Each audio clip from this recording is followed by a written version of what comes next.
What's going on, everybody? We are talking all things late round tight ends today, wondering if maybe Dalton Kincaid can finally capitalize on that first round pedigree. Could this maybe finally be the year of Kyle Pitts? Also have Jake Ferguson, Colston Loveland, Tyler Warren, propaganda, all that and so much more here on today's Fantasy Live show. So thank you for coming in, and accordingly, let's get after it, starting off with my friend Dwain McFarland and tight end 13, Dalton Kincaid. Now, Dwain, it hasn't been great. Again, draft him in the first round. This was supposed to be Josh Allen's version of Travis Kelce in a best-case scenario. It hasn't quite been that, yet some of the advanced efficiency metrics, if you dig underneath the surface a little bit, have been promising. So in your opinion, looking at 2025, what is more likely for Mr. Kincaid? A top 5 positional finish or another tight end 20 finish? Because that is where he finished last year, and that kind of blows my mind, man.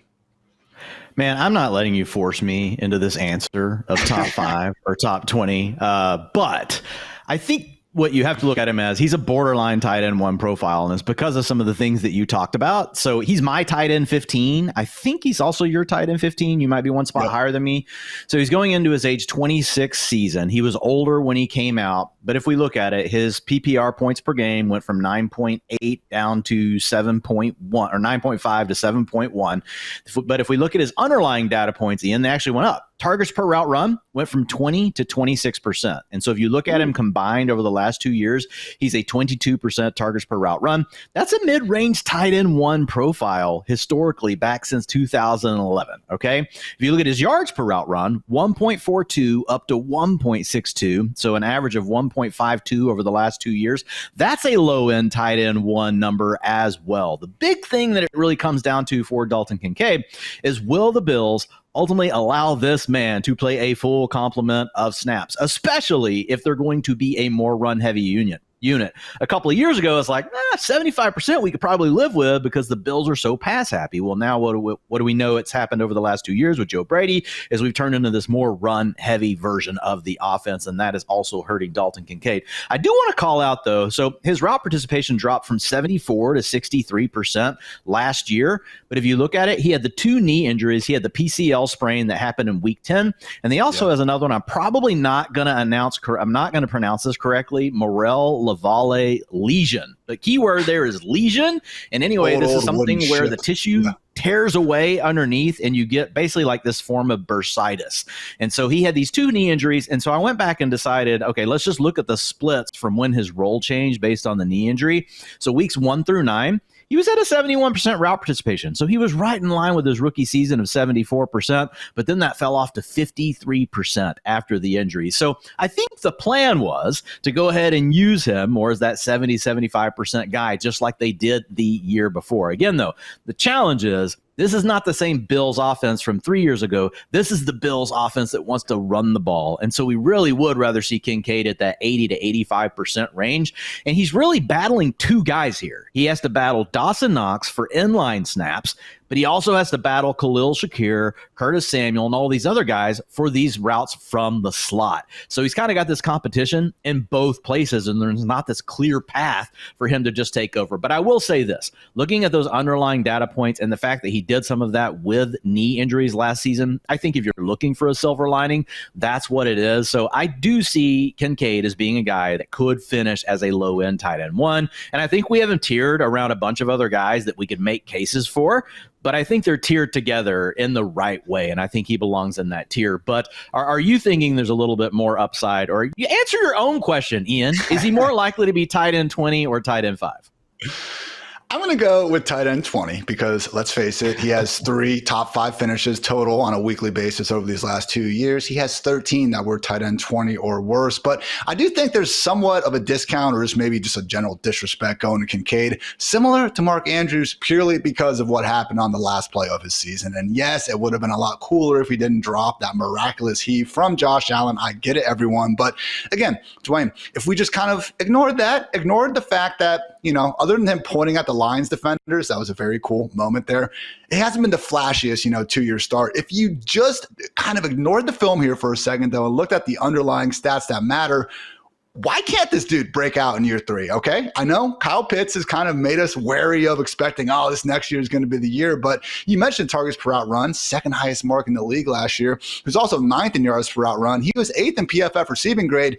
Every stat that is just kind of, focused individual on Dalton Kincaid tells us this guy is either good or potentially really good. The problem is everything kind of after that. When the ball actually goes to him, that's when things turn bad. 23rd in passer rating when targeted. But, I've actually tweeted about this, and even some Bills fans have come to defend Kincaid, noting the high uncatchable target rate on some of those downfield opportunities. I know it feels sacrilegious to try to blame Dalton Kincaid not breaking out on Josh Allen. I'm not necessarily going fully down that road, but do you think, Dwain, that there is maybe a little bit of unwarranted pessimism with Kincaid just because we've all watched a lot of Bills games and we've seen him fail in some high-profile moments? Yes, I do. And in a 1-year sample, we talk about this all the time. The NFL season, we're talking about 17 games, and most players don't play all 17. So, you're just going to get variance. And while we love Josh Allen, we could have a season where Josh Allen is the reason Dalton Kincaid didn't have, as good of a year as possibly, we might have hoped for, right? Now, we're not even saying that's the case here, but just the point being is that variance really can be a big thing, and it might not hit the whole team. It could hit one player, and Dalton Kincaid could be the guy that gets that from Josh Allen. So I do believe that there are enough underlying data points here that he could still break out. The other important thing to remember here is it typically, I know over these last couple of years, we've been spoiled with the early Laporta breakout, with the early Brock Bowers breakout, which was obviously the biggest breakout we've ever seen in a rookie season from a tight end. Those things have spoiled us. But historically, it really does take these guys in 2 to 3 years to really come into their own. Typically, it's ages 24 to 27 where we see the tight ends have their prime production. And the way that I figured that is I went back and I look at tight end careers, look at the ages they were at, and what years were they at, what years typically represented their best 3-year period over their career. And I call that prime production. And for tight ends, it's ages 24 to 27. So Dalton Kincaid was a little bit of an older player coming into the league, but he's still in that prime, and this is his 3rd season. So year 1 and 2 typically for tight ends is like 70% of what their future prime numbers are going to be. So if you wanted to look at Kincaid and say count the first 2 years instead of his age because he was just older when he came in, there are some things working in his favor here. So I do think there is a potential breakout here for Dalton Kincaid. The challenge becomes for me, do I feel like so much better about him than other guys in his range where he's the guy I consistently want to put my stake on and be like, Dalton Kincaid is my guy this year? And I have to say that the answer to that question is no, that I think there's a group of them. And you and I are sickos. We're going to draft 500 fantasy teams, 300, something like that. So I'm going to spread my bets around. But if I was only getting to draft one home league team, then that's where it gets a little bit more tricky because I don't have the same conviction around Dalton Kincaid saying he would be my guy in that scenario. One home league team. I'm going to try to get a tight end before Kincaid, and honestly before a lot of the guys we're about to talk about. But I have mixed them in plenty in some of these best ball leagues and other tight end premium formats where we are trying to get multiple players out to position. I do think, again, he is firmly in that same tier with the guys we kind of finished yesterday's show with, talking about Tucker Kraft, Dallas Goedert, and our next tight end we want to talk about, Jake Ferguson, who, I'll be honest, Dwayne, I do prefer over some of these guys. Maybe it's still a little bit me getting caught up in the target projection before the George Pickens, trade went down. But even then, man, we are only 1 year removed from treating Ferguson as a top 10 tight end. That's where his ADP was this time last year. And for good reason, man. He was fresh off really a breakout first season as a starter after Dalton Schultz took his talents, if you want to call it that, to Houston. And honestly, again, had Brandon Cooks in that offense as well. Not quite George Pickens, I'll admit that. But why can't Jake Ferguson be this diamond in the rough here, Dwayne? Because, again, went back and forth a little bit on the Dak Prescott upside, but giving Dak, his flowers and stuff, last 3 seasons that he started at least 16 games, man, he's thrown at least 30 touchdowns each and every time. Jake Ferguson last year, 0 touchdowns. So let me turn that massive negative into a positive and say that the man is due out here. So thoughts on Jake Ferguson also being a borderline tight end 1, and if you're buying him relative to some of these other guys like Kincaid, Goddard, and Kraft. Yeah, and if you watch the film, so many near misses on those seam routes down in the red zone between him and Dak. Like Dak sees it, and we're talking like just off the fingertips. Maybe the timing is a tad off. Like they do look to Jake Ferguson once they get down inside the 20, inside the 10-yard line. So I would expect some positive regression in the touchdown department for him.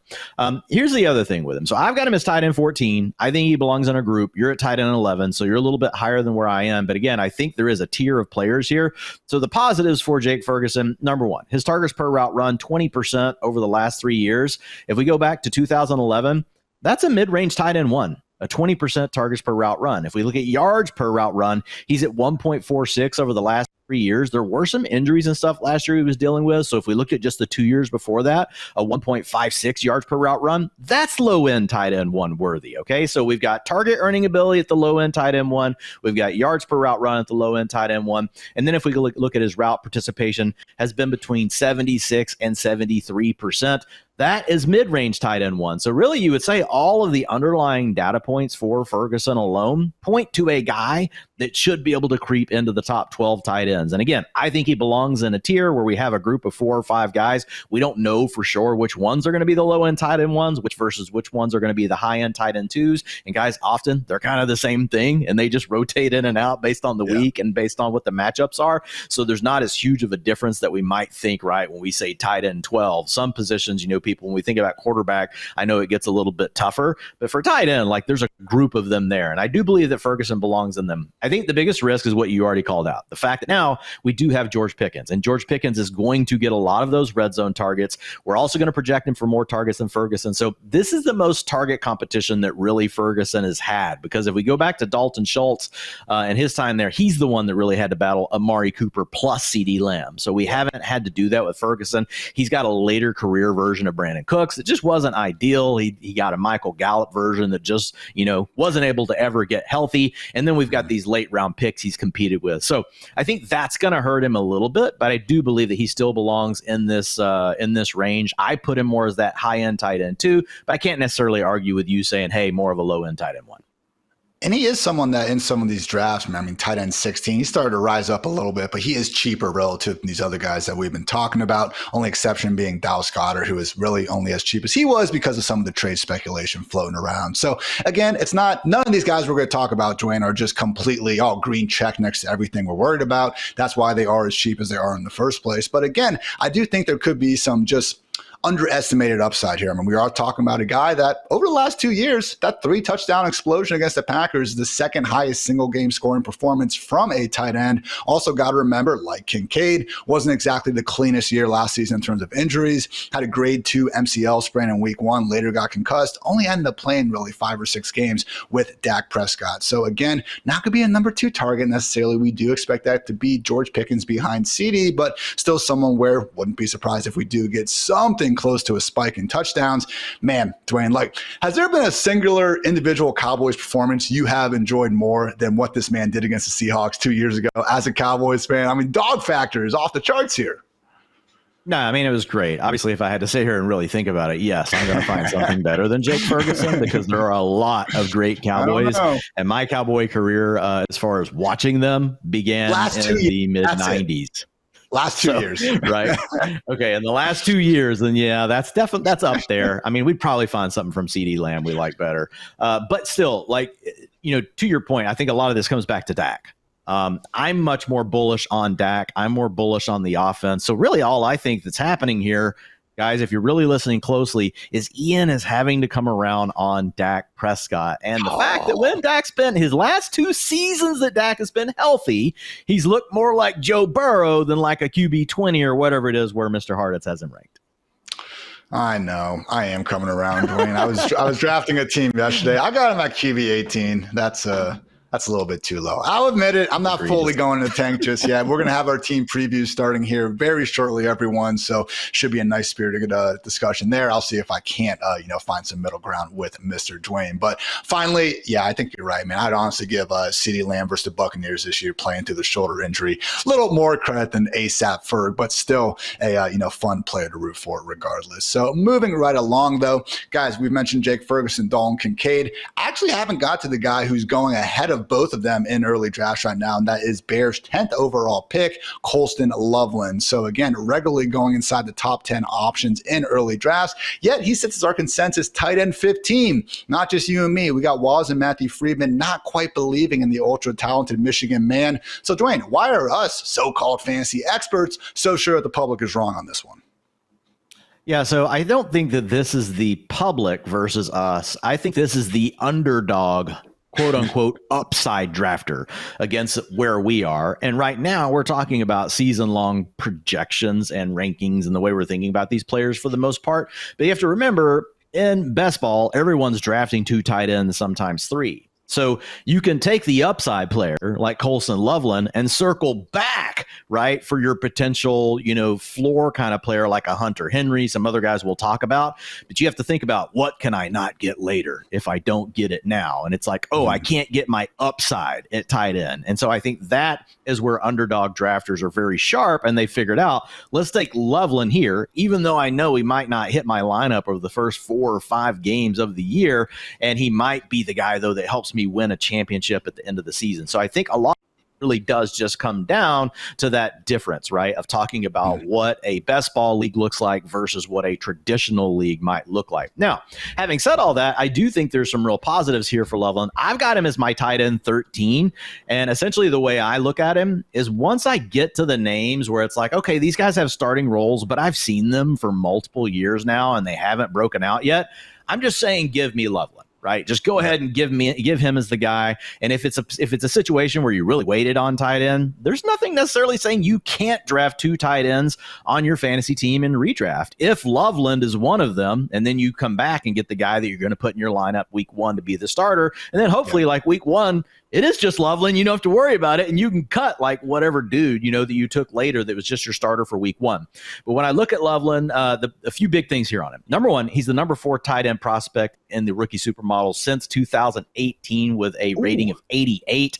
Really strong in the film department, production department, all the different things we care about. He really graded out well. And if we look at it, 100% of his comps went on to post a top 12 fantasy finish within their first 3 years. I can't guarantee it's going to happen in the first year, but it's really more of a matter of when, and it could happen this season. We've got Ben Johnson there. We're pretty bullish on the Bears, even though they do have a big bust potential. So I like the idea of grabbing Colston Loveland a little bit earlier. And if I was playing over on underdog, or I'm playing in a best ball draft, I do agree with actually prioritizing him even a little bit earlier than this. The only reason I didn't do that, though, in our redraft ranks, Ian, is a lot of people don't want to draft 2 tight ends. And that's why I put him at tight end 13 instead of having him earlier than that. I kind of thought of it as, hey, if they're in the top 12 tight end, I really want people to feel like I can draft them and I can start them immediately in week 1. I don't know that it's a maybe, but I don't know that we can check that box for Colston Loveland. I think you could argue him, honestly, if you were talking about pure upside, I think you could argue him as high as like tight end 9, around where we have Mark Andrews and some of these other guys, but he could be a complete bust. Cole Kmet is a good enough and a competent NFL tight end. I know people want to dismiss it and be like, he sucked last year. Well, guys, all of those targets that were Cole Kmet's went to Keenan Allen. They started running all that 3 wide receiver stuff. That was an absolute killer. But remember, Cole Kmet ultimately did take over the starting role again and really pushed Gerald Everett. I'm sorry, Ian. Even though Gerald Everett, the uniform, the visor, all looked better than Cole Kmet. But the underlying data points did not. So Kmet is a guy that just 2 years ago, man, we were thinking, man, maybe he is a late breakout. But it's funny how quickly everybody changes their mind. So I have to say, there is a chance that Kmet forces this into a 2-way split all year or worse, right? Because he is a decent NFL prospect. Guys, remember, with Sam Laporta, the dude in front of him was named Brock Wright, right? Ian and I like to joke around. His name is Block Wright. He mostly just blocks. I mean, he didn't come into a situation where he had to try to not steal snaps, but compete for snaps with Cole Kmet. It's very similar to what Dalton Kincaid has had to deal with in the form of Dawson Knox, who also got paid a lot of money, just like Kmet did with that 4-year, $50 million extension in 2023. And I know that wasn't with Ben Johnson. That was with Ryan Poles, but it was still with Ryan Poles, I should say, at GM. So it's weird, man, because again, on the one hand, I see the path here. Tight end 4 in your supermodel. You said he's one of only 6 tight ends picked in the top 10 since 2000. But on the other hand, man, I cannot stop drafting this guy in Dynasty, guys. I'm in 4 Dynasty leagues, and one of the leagues I got him with my pick, and 2 other ones I traded up into the end of the first round to get him. Other league, I got Brock Bowers, so I didn't really need to worry about it. So I'm as high as I could possibly be on the guy's long-term future. I just think this first year could be a little bit murky. Also, can't forget about that shoulder injury that apparently hasn't gone away yet, man. So could be a bit of a slow start. That's why I think what you said about redraft, if you do want to go with 2 tight ends, maybe this is a situation where, hey, you're waiting until round 14, round 15, you get yourself a Colston Loveland, and then you go ahead and get yourself a Zach Ertz type of player just to get you through the first couple weeks of the season potentially. So I know Loveland might go a little bit earlier than that, but I will say, Dwain, we always have these mock drafts going out on fantasylife.com, and you guys can go read those for yourselves. I always try to be a little bit of a what's the right word to not get me bleeped? A nuisance to my fellow drafters when I'm breaking down their drafts afterwards. But every single time, man, I'm sitting there in round 3 with the quarterbacks, and I go, oh, Lamar, Josh Allen, this is great. Or I'm sitting there in round 7 at tight end, and I'm like, oh, yeah, Mark Andrews, I can see here. By the time I get to round 13 or 14, I'm just like, I can't believe the quarterbacks and tight ends are still available because most people only take 1. So, again, Loveland, don't think you need to reach on him. Yeah, Loveland's pick 134 right now on Yahoo. Now, we don't have a lot of drafts, so a lot of that's going to be driven by like rankings and the way that their staff has set things up. But still, not going as high as what we're seeing over on Underdog being the primary point. And we will talk about some of these guys later that you can pair with Loveland. The other one thing you could say here, if you like the upside of Loveland, Ian, you take him and you just deal with whatever score you get from him in week 1. If he breaks out, great, you run with it. But if not, like some of the other guys that we're about to talk about here in a minute won't even be drafted. They're probably going to be on the waiver wire after week 1. They're not getting drafted. So a little bit different than best ball where all of those guys will be drafted because especially this year, we're seeing more and more teams willing to draft 3 tight ends instead of 2.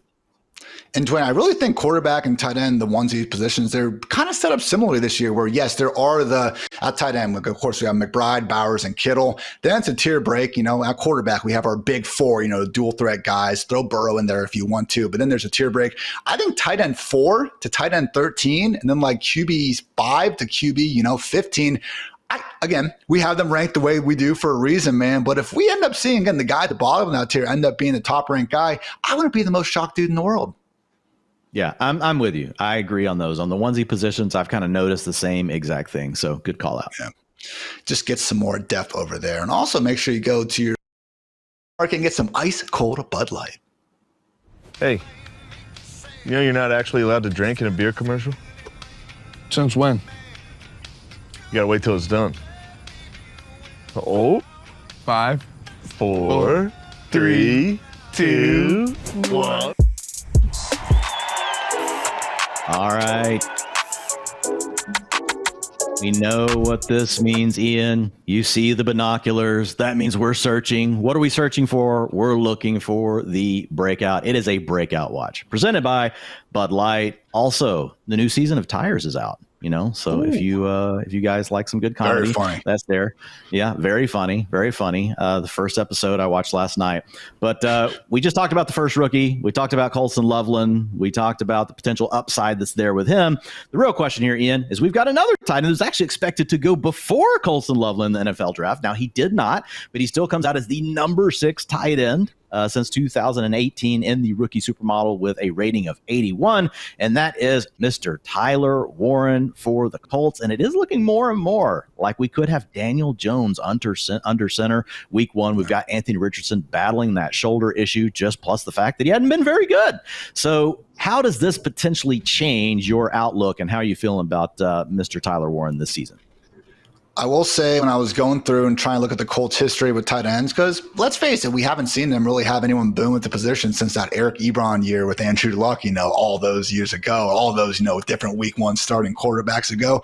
I was pleasantly surprised, Dwayne, to actually see the total target numbers in this offense. Okay. Since 2020, Colts tight ends in terms of total targets have ranked 15th, 21st, 17th, 14th, down year with only 29th last year. So the bigger issue has actually been guys like Kylan Granson and Mo Alley Cox Cox, Jelani Woods, like 3 or 4 different guys rotating out of position that most teams are only doing with either 1 or 2. So if we can just, I think, safely assume that using a top 15 overall pick on Tyler Warren is going to cement him as this guy. I mean, look, Josh Downs, Michael Pittman, good receivers, but I do think, this is almost like the AFC version of the Green Bay Packers where, yeah, I like 3 or 4 of the guys, but I'm not so sure any of them are true number ones. The one exception would be potentially Josh Downs. So I wouldn't put it past Tyler Warren, just like you're kind of talking about with Matthew Golden for the Packers, actually emerging as the number 1 target in this passing game. And now that's seemingly, again, more and more hype to Daniel Jones with Anthony Richardson dealing with this AC issue where,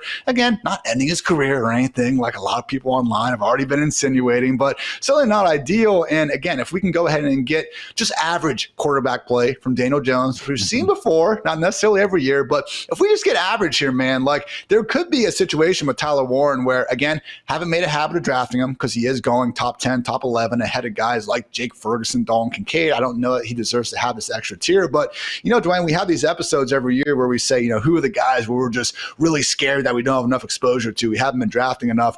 I could see Tyler Warren being someone we're sitting here in week 4 and week 5 going, man, why did we overthink this? Because lo and behold, he's actually, a front runner to be number 1 target in his own offense.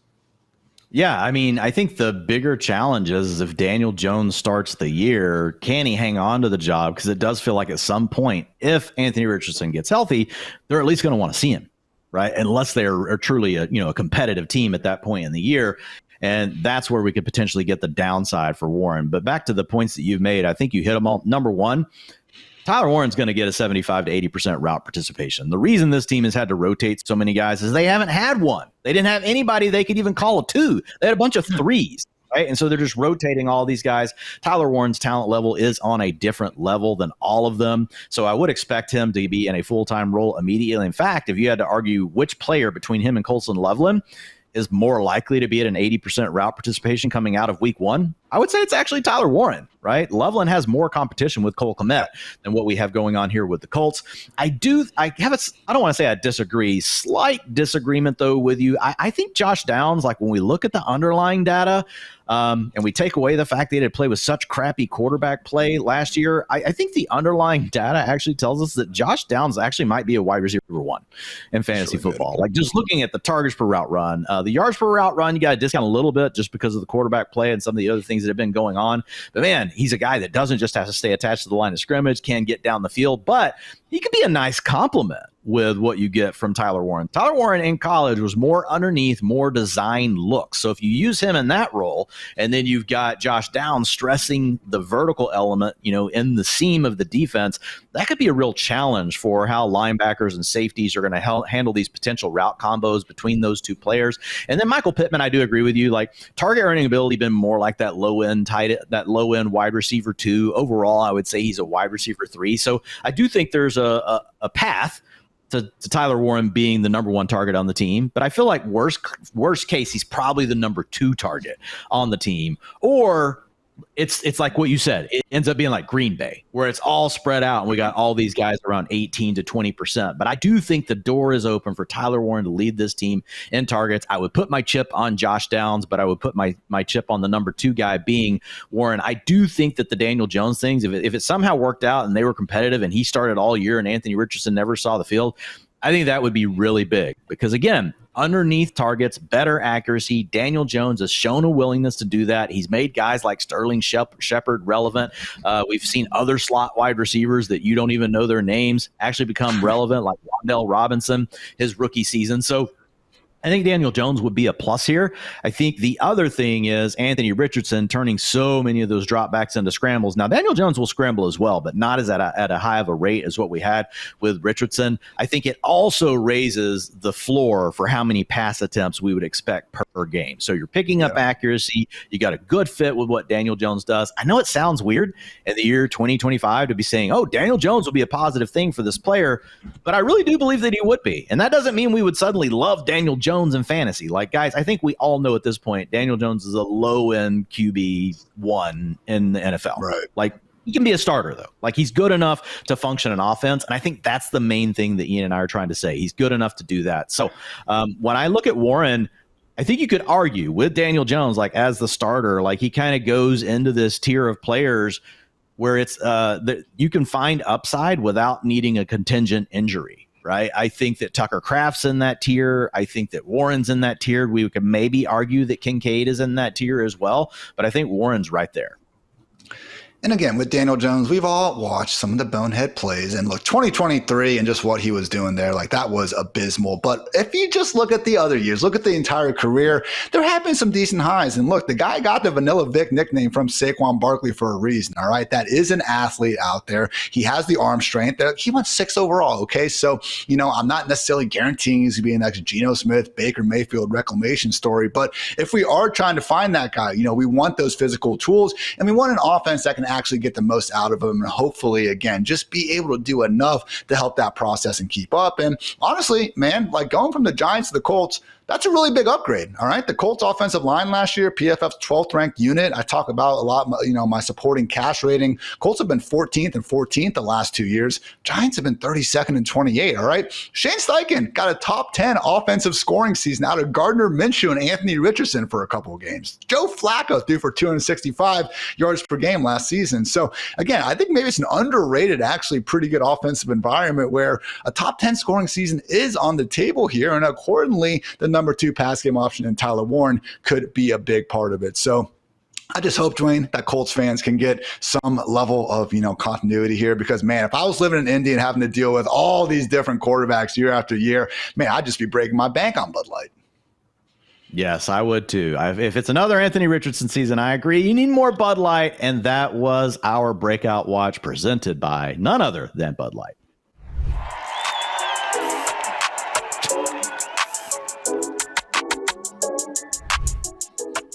Okay, fantasy football fans, sure, the NFL season may be long over, but next season's action is already well underway. We're talking big trades, new signings, draft order shuffles, you name it, and all this preseason NFL action is easier to enjoy with the official beer of the NFL. So get Bud Light delivered today and enjoy every preseason projection, every player trade, every coaching change, and draft pick with a clean, crisp taste of Bud Light, the official beer of the NFL. Stock up now for the offseason and enjoy Bud Light. Easy to drink and easy to enjoy. All right, guys, arguably time for the main event here on the Fantasy Live show. That's right. It is Kyle Pitts time. Now, we are not going to come out here and say that this is definitely the year, but Dwain, wouldn't it be the most Kyle Pitts thing ever if, year 4, everyone has been drafting him as his top 10, top 5 option for the first 3 years of the career. Now that we finally seemingly all give up on him, which again, just based on his current tight end 16 or whatever it is, ADP in early drafts, wouldn't it be the most Kyle Pitts thing ever if he finally booms now that he's cheaper than ever? It would be the most Kyle Pitts thing ever. I will defend, us, and there have been other analysts do the same thing, though, that Kyle Pitts, there's a reason that like after the first 2 years, we were still very bullish on him. And that's the fact that, one, he actually scored fantasy points, in his first season, 10.4 fantasy points. I know it doesn't sound like a lot, but it was a top 12 finish. The next year it was down at 7.6, but he was injured. But the underlying data points in were all still good. 21 and 27% targets per route run in those 2 seasons. Yards per route run, 2.02 in his first season. That's really good for a tight end, much less a rookie. 1.69 in his second year. That was still high-end tight end one worthy. Route participation, all those things were there. The problem is over the last 2 years, things have fallen off. We've got fantasy points of 8.1 and 7.1 per game. So that's not good. So what's the next thing we look at? Okay, is there a silver lining? No. 18% targets per route run and 15%. Those are more borderline. That's like high-end tight end 2 to mid-range tight end 2. And then if you look at the fact that we combine that with how many 3 wide receiver sets that the Falcons ran last year, and I think that's part of why we saw that low of 15%. If you're not really a good player and the team doesn't feel they have to force it to you just because you were a high draft pick and there's only 2 other wide receivers on the field as the tight end, once you go to 3 wide receivers, I know nobody wants to sit here and talk about Ray McLeod, but there's a chance that he's just going to be the better target, Ian, than what you're getting with Kyle Pitts. And so also the arrival of Darnell Mooney and his kind of resurrection last year and what he was able to do, those things, they just didn't work in Kyle Pitts' favor. And the quarterbacks for the Falcons just clearly told us, we think these other guys are better at ball. And then you didn't have anything from a schematic standpoint that was really being designed just to get Kyle Pitts the ball. So I think we're kind of over the honeymoon of being such a high first round pick. All those little gimme things that we might have gotten before just to kind of pad things a little bit. Even though we weren't getting great fantasy production, it was like, okay, like we've invested in the guy. Let's try to figure it out. That's not happening anymore. A career low 1.33 yards per route run last season. Now you're talking about like a low end tight end 2 number. So the points have come down and the underlying data has also come down. And I just feel like there's just so much more competition for targets at this point. And now that this regime is not as tied to that draft capital, it's just a struggle for me to find out how to move him up in the ranks. It would be funny and the most Kyle Pitts thing ever, but I've got him at tight end 19 and I feel pretty okay about it. Situation too. We're currently dealing with a foot injury that we hope isn't going to impact his availability, but it's just always been something, man, really since that rookie season. Obviously tore his MCL in year 2. And even last year had that August hamstring injury that, again, didn't cause him to directly miss any games, but maybe wasn't at 100%. But I was prepping for the show last night, Dwain, and I was starting to kind of talk myself into maybe we should be using some late round darts on the guy, because I was watching back some of the catches, had the 2 touchdown game versus the Bucs on National Tight End Day, where you saw him again fulfill that prophecy of just being too big and too fast for these linebackers and safeties to man up with. And then the thought crossed my mind. I was like, well, what if this year, like, Kyle Pitts is just able to work ahead of Ray McLeod? Like, what if that doesn't happen again? And I just realized how sad of a thought that was to have about Kyle Pitts breaking out. That's the point we've reached, Dwain, ahead of this season. We need Ray freaking McLeod to not out-target Kyle Pitts. So I'm with you. I have him buried in the ranks. I'm not saying I won't, throw a bone his way every now and then when you need that second or third tight end, but I would be very surprised if we see something this year that we haven't seen already. Because, again, it kind of comes back to like the whole Marvin Harrison Jr., Kyler Murray thing. Like, nothing here has really changed ahead of 2025 except just pure hope that it gets better. Yeah, I think the real question here, Ian, is how would you handle – most people aren't going to draft Kyle Pitts in a home league this year. Like, he's not going to get drafted, right? His ADP is really low on ESPN. It's low on Yahoo. He is not going to get drafted. So I don't think I have to worry too much about that.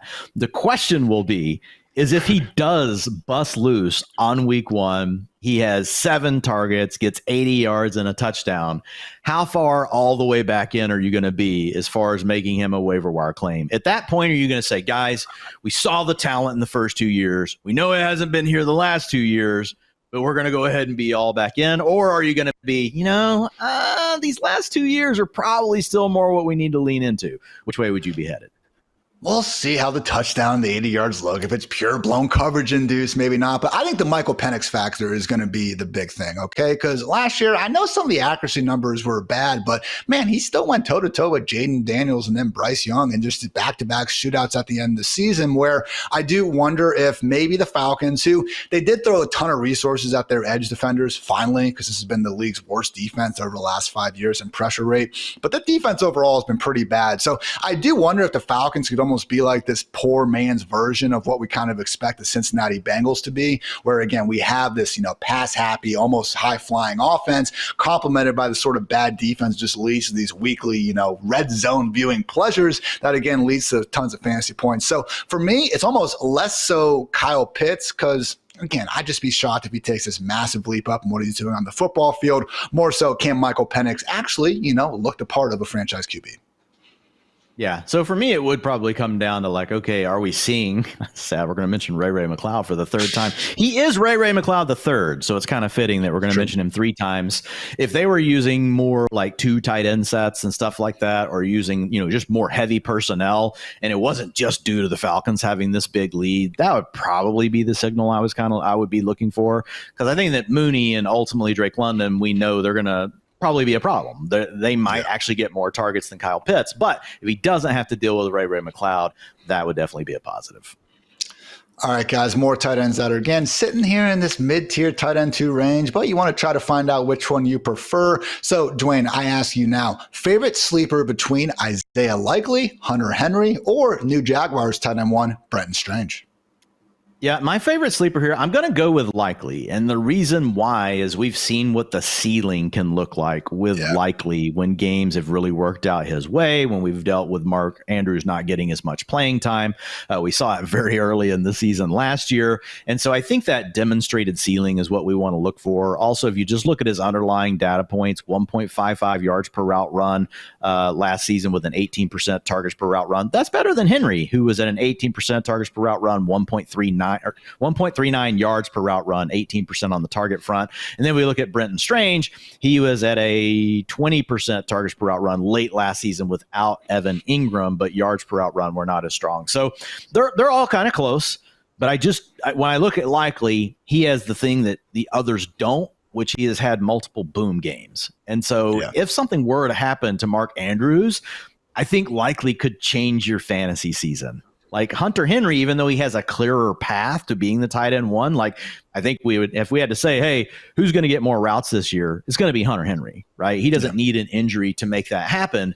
But when you're right on a guy like Isaiah Likely, I think you will be way more excited about putting him into your fantasy lineup than what you would be Hunter Henry, and probably also Brenton Strange. Have to give Brenton Strange a little bit more of a pass in a round 2 draft pick that hadn't had much playing time, so he really could surprise us. So I would probably go in the order of Likely, then I would... Man, Henry and Strange, man, I'll be interested to hear yours. Like, they are so close. They're tight end 20 and tight end 21 for me. You could say Strange is the younger guy, so less unknown. But Hunter Henry, we could say, hey, he could be the number 2 target, like behind Stephon Diggs in this offense. Strange is probably the third. Brian Thomas Jr. for sure above him. Most likely Travis Hunter is above him. So that would make Strange like the third option on a team where, we like Trevor Lawrence more than normal this year, but let's not get out of hand. It's not like we think Trevor Lawrence is a top 3 passer.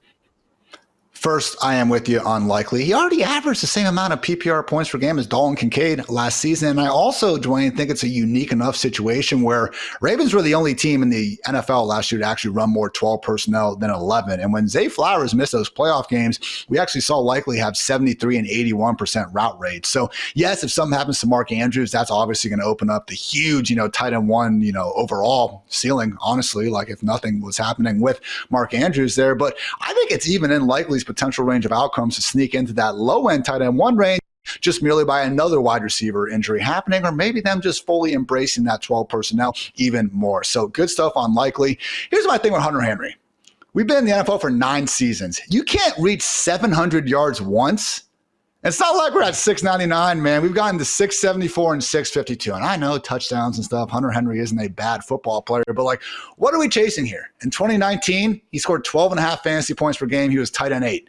That's his best season, all right? And that was with a Chargers team that, that I think still had Phillip Rivers slinging the rock. So just at this point in time, man, Henry ran so pure last year, not necessarily with the play under center, but for him to lead the Patriots in targets last season with 97 and finish tight end 16, I'll take the unknown with Strange just because I feel like at this point, what are we even chasing with Henry? Yeah, I mean, the one thing that kind of caught my attention with Hunter Henry when I was doing my deep dive was his 23% target share against man coverage. It's actually been one of the most predictive stats as far as what guys do in the next year. But you do have to caveat it. It was a career high for him. So it could have just been an outlier season.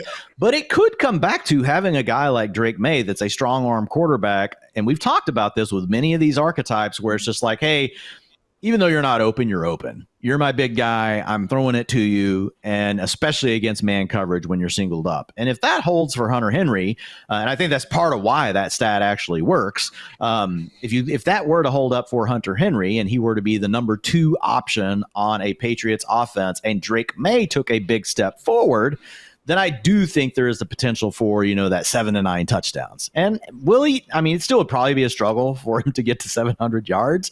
Drake May would probably have to play really well above what I have him projected for to get to that. But I think the touchdowns are most likely the path to Hunter Henry. So I'm with you. It's just something that kind of popped up. I thought it was interesting whenever I was doing my research for him. So I think he is a guy that easily, though, can be a low-end tight end one. That's so in his range of outcomes for the season.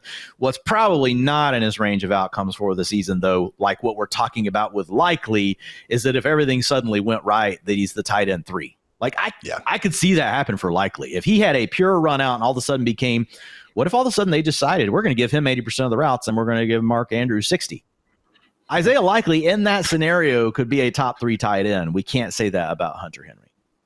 I'm with you on Likely. And hey, even though I feel kind of strongly that I'm not going to be going out of my way to draft Hunter Henry this year, I admit that we do usually end up seeing one of these guys in the tight end 2 range have that sort of 7 to 9 touchdown season and find their way, into the top 10 by the time everything is said and done. I would just prefer to be investing in that possibility and better passing games, which is going to take us to our next point. Everyone's favorite game, Dwain. Mary start cut, Zach Ertz, Cade Otton, and Mike Gesicki. 3 guys really buried in the ADP, depth at this point. I kind of feel like any one of these guys that I marry, I'm also going to divorce them. But marriage is supposed to be about, working through the ups and downs, being able to communicate, Ian, being able to live with, things that you may not think is perfect about your partner, and them being able to do the same thing with you, and you make each other better. So I'm going to go with Mike Gesicki, and I'm going to be willing to live with the ups and downs and the reasons why I like the offense he's attached to. And I think of all 3 of these guys, he carries the most contingent upside. Because let's be honest, I think it's kind of what we're talking about here in this range. And if something does happen, knock on wood, we never want this to happen. T. Higgins wins Powerball, right? Decides he doesn't want to play football for 4 weeks. We saw what that looked like last year with Gesicki. And man, Joe Burrow locked onto this dude, and he looked the best he's ever looked in his career. So when I get those games where I get to use Mike Gesicki, and I know when they are, I'm able to actually pick them, I can get really good fantasy production. He's a guy that we could be ranking in the top 6 in those sort of scenarios. I can't say that about either one of these guys. Now, other 2 guys. Now, you could argue, well, Cade Otton did it last year, and you are right. But the problem is we have the arrival of Emeka Egbuka. And with Egbuka now in the fold, even if Godwin were to miss the first 4 games, we just wouldn't be able to feel the same about Cade Otton as what we saw last year in some of those games where you didn't have Mike Evans or Chris Godwin. So that kind of put that made Cade Otton my cut, right? And my start is just Zach Ertz, because as much as we want to hate him, as much as everybody wants to let go of him every year and be like, it's over, he's just going to come out and score like 10 or 11 fantasy points, like in a PPR. So he's the guy that you're going to start. So that's how I went. Marry Mike Gesicki, start Zach Ertz, and I'm cutting Cade Otton.